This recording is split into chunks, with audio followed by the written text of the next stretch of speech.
जय हिंद साथियों, वंदे मातरम साथियों। 56 इंच का सीना मोदी जी का अदानी के जहाज में और अमेरिका के सेना के जहाज में, दोनों के बीच का अंतर 56 इंच का सीना होने की वास्तविकता को उजागर करता है। अमेरिका की ट्रंप सरकार ने प्रवासी भारतीयों के साथ जो क्रूरता की, उसे सुनकर देखकर हर भारतवासी का खून खौल रहा है। भारत के लोगों के साथ ऐसी हैवानियत, बर्बरता और निर्ममता करने के पहले अमेरिका ने सारे मानवाधिकार कानूनों को ताक पर रख दिया। अगर बीजेपी की जगह किसी और पार्टी की सरकार होती और कोई और प्रधानमंत्री होता तो निश्चित रूप से अमेरिका और ट्रंप के द्वारा बरती गई इस क्रूरता का करारा जवाब दिया जाता। आज अगर इंदिरा जी प्रधानमंत्री होती तो दृश्य कुछ और होता।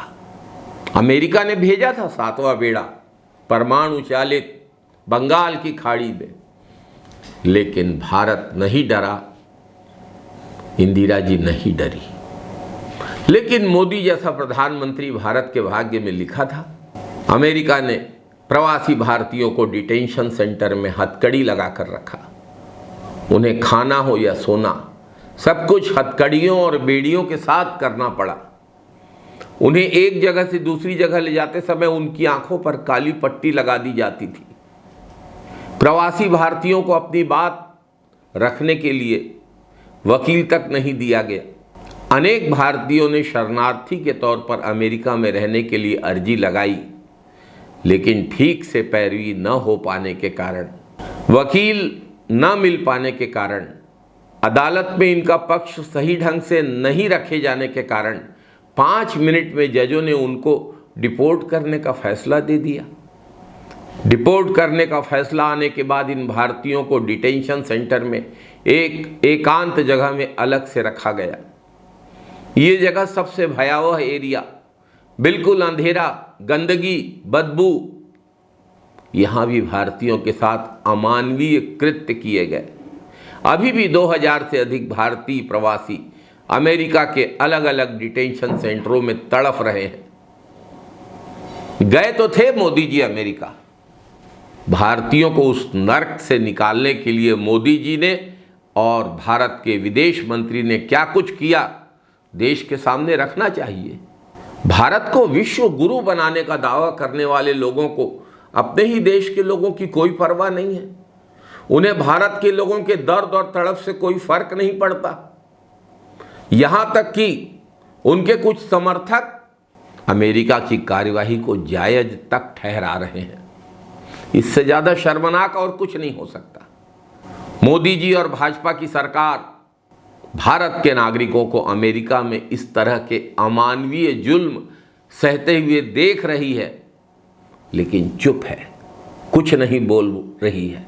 इससे तो मनमोहन सिंह बहुत अच्छे थे, जिनको मोदी जी के पार्टी के लोग मनमोहन सिंह कहते थे, लेकिन उस मनमोहन सिंह में भी ऐसी बातों के लिए कहने का साहस था।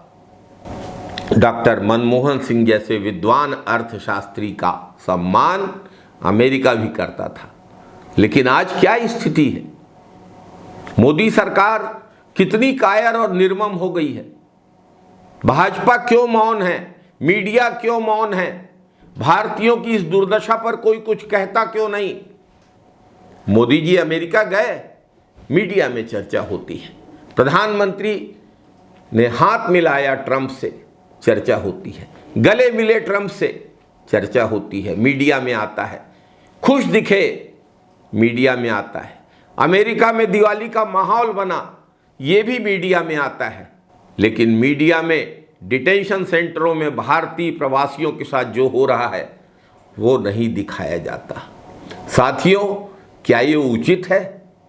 देश का मीडिया, जिसे लोकतंत्र का चौथा स्तंभ कहते हैं, उसका एक बड़ा हिस्सा व्यक्ति विशेष का निजी पीआर बन गया है। दल विशेष के प्रचार तंत्र की भूमिका अख्तियार कर ली है उसने। शर्म आनी चाहिए, धिक्कार है। जय हिंद साथियों, वंदे मातरम साथियों।